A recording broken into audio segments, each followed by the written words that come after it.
Even though it is still blazing hot outside, this is the time to start your fall garden. I want to give you some tips today to get off to a successful fall garden, because doing it right to begin with ensures you'll have great harvests when the time comes in the fall. The first tip is good sunlight. Gardens want a lot of sun, so we want at least 6 hours if possible. Now, if your spot has some areas that are sunnier and some that don't quite get that much, put your root crops and your fruit crops in the sun.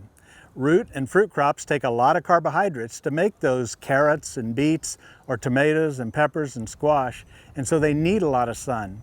If you've got to push something into a little shade, do that to your leafy greens because they can tolerate a little less sunlight. The next thing to keep in mind is that we need good quality soil. By the time you put the first plant in the ground, you're 75% of the way to success or failure. And the primary reason is because you've either prepared a good quality soil or you haven't.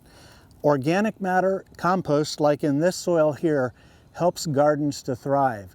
A sandy soil holds water and nutrients better with compost, and a clay soil drains better with compost. So that's the secret to good quality soil. The next thing to keep in mind is that we want to plant the right species and varieties, and we want to plant them at the right time. Here in Texas, our fall season can be kind of short between the blazing heat of summer and the first frost. So we want things that harvest quickly. You want to select crops that are adapted to your area, and your local county extension office can help you with that. Also, we want to plant them at the right time. So in July and August, we're planting our tomatoes and peppers and things like that. By the time we get into August, squash comes along. About the third week of August, we're putting potatoes in the ground. We got a little narrow window for potatoes. In September, we begin planting those blue leaf vegetables like broccoli and cabbage and cauliflower and kale and collards. And then as it cools off a little bit more, lettuce and spinach begin to go in. So planting at the right time is critical for success.